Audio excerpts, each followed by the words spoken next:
Gandang buhay mga kamiyandi, ako po ulit ang inyong Yuki the Pogi, ang batutang mahilig kumain. For today's video mga kamiyandi ay ipapakita namin sa inyo ang aming routine bago matulog. Kasi alam niyo naman na lagi kaming nasa labas ni Bunso. Kung hindi dun sa baybay ay nasa kalsada nagtatatakbo or kahit dito sa loob ng bahay. Kaya masiguradong malinis kami bago kami matulog. Pinupunasan kami ni Daddy nitong Garfield Daddy Pit Gloves na wipes. Buti na lang dala-dala to ni Mami kaya nai-enjoy namin ang aming bakasyon ni Bunso kahit nasaan-saan kami nagsusuot. At itong si Bunso nga ay nakapila na din. Alam naman natin na kung ano yung nakikita niyang ginagawa sa akin ng Mami o kaya ng Daddy ay gusto niya rin gawin sa kanya. Yun na ang magpapunas nitong Garfield Daddy Pit Gloves na wipes mga kamiandi.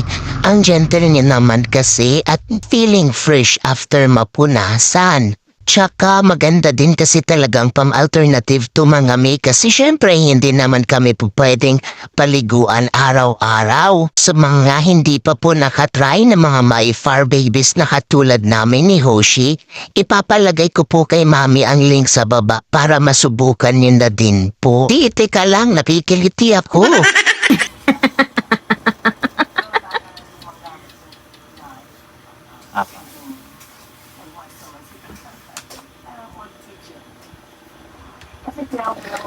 Nay. Mamaya po, na. Si Hoshi din. Si Hoshi, po, mamaya pagkatapos ni Kuya. Opo, pagkatapos ni Kuya po. Abay gusto na ata akong pababain kahit hindi pa tapos. Wait lang, Bunso.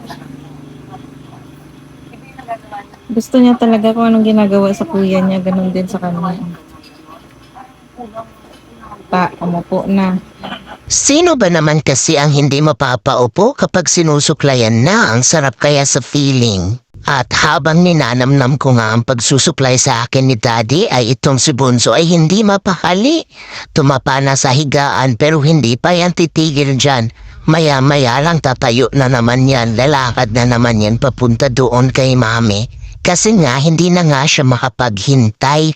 Gusto na nga niyang siya na agad kahit hindi pa ako tapos o diba bumalik na naman siya. Dadapa na naman yan dyan tapos maya-maya na naman aalis na naman yan. Hay nako Bunso, wag ka nang mahiya, dumapa ka na dyan, alam ko na yung iniisip mo eh. At eto nga, mukhang patapos na nga ako kasi nasa may tiyan na si Daddy.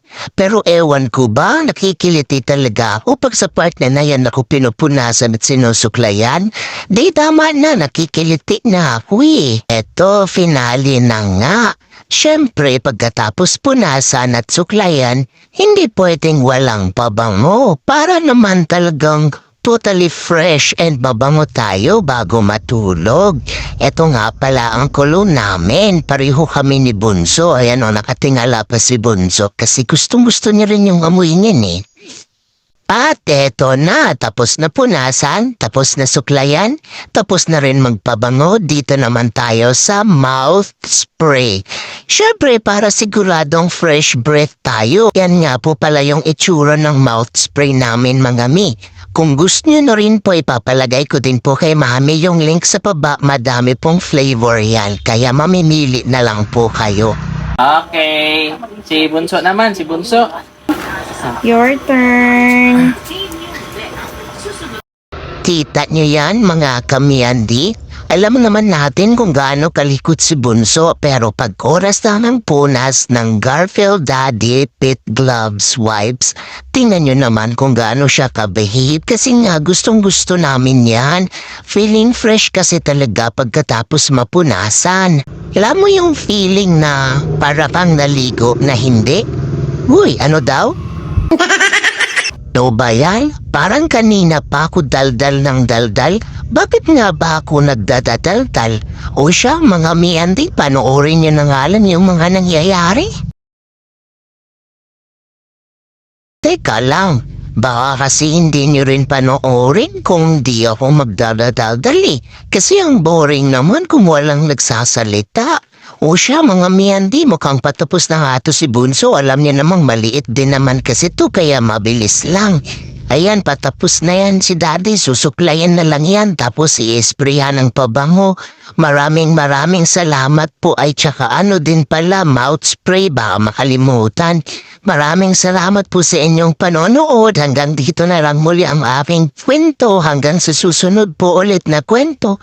Ano daw, maganda gulo-gulo na. O siya, bye na mga miyandi. God bless po. Bye!